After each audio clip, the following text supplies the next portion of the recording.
Hi అండి, నమస్తే. నేను మీ వాణిని. Welcome to Vani kitchen. ఈ రోజు వీడియోలో సేమియాతో ఈజీగా చేసుకునే ఒక స్నాక్ రెసిపీని చూపించబోతున్నాను.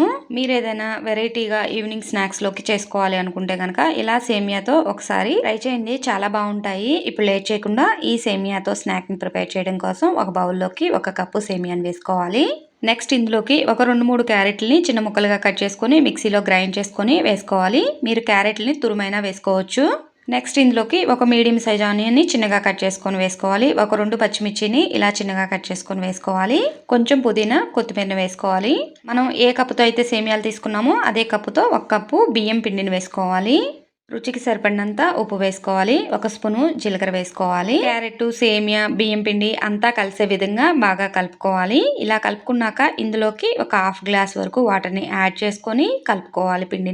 పిండిలో ఒకేసారి వాటర్ వేసుకోవద్దండి. అలా వేసుకుంటే కనుక పిండి లూజ్ అయిపోతుంది. కొంచెం వాటర్ని యాడ్ చేసుకుంటూ పిండిని కలుపుకోవాలి.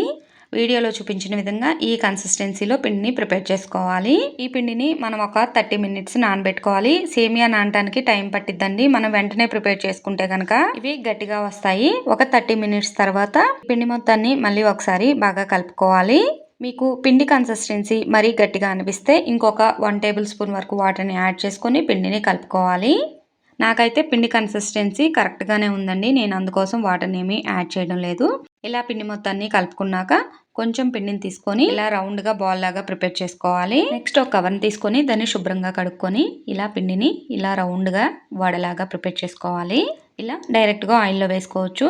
ఈ కవర్ మీద మనం ఒకేసారి అన్నిటిని ప్రిపేర్ చేసుకొని డైరెక్ట్గా ఆయిల్లో వేసుకోవచ్చు. ఇలా వేసుకుంటే ఈజీగా అయిపోతుంది.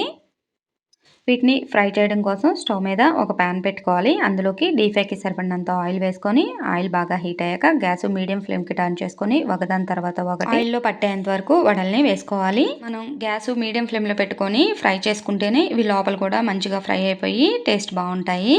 ఒకవైపు కాలాక ఇంకొక వైపుకి టర్న్ చేసుకోవాలి.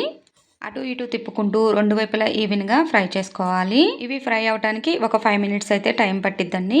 వీడియోలో చూపించిన విధంగా ఇలా మంచి గోల్డెన్ కలర్ వచ్చాక వీటిని ఒక ప్లేట్లోకి తీసుకోవాలి. మీరు ఏదైనా వెరైటీ రెసిపీ చేసుకోవాలి అనుకుంటే కనుక ఇలా ఒకసారి సేమియాతో హెల్దీగా టేస్టీగా ఈ వడల్ని ప్రిపేర్ చేసుకోవచ్చు. ఇలా రెడీ అయిపోయిన వడల్ని ఒక ప్లేట్లోకి తీసుకొని టమాటో చట్నీతో తిన్నామంటే చాలా బాగుంటాయి. నేను ఒక వడని తుంచి చూపిస్తున్నా చూడండి. ఆయిల్ అస్సలు పేలలేదు. చాలా క్రిస్పీగా చాలా బాగున్నాయి. మీరు కూడా ఒకసారి ఇలా ట్రై చేసి ఎలా వచ్చిందో కామెంట్ రూపంలో తెలియచేయండి. ఈ వీడియో నచ్చితే ప్లీజ్ లైక్ చేయండి. నా ఛానల్ ఫస్ట్ టైం చూస్తున్నట్టయితే కనుక ప్లీజ్ సబ్స్క్రైబ్ చేసుకోండి. Thank you for watching. మరొక మంచి వీడియోతో మళ్ళీ కలుద్దాం.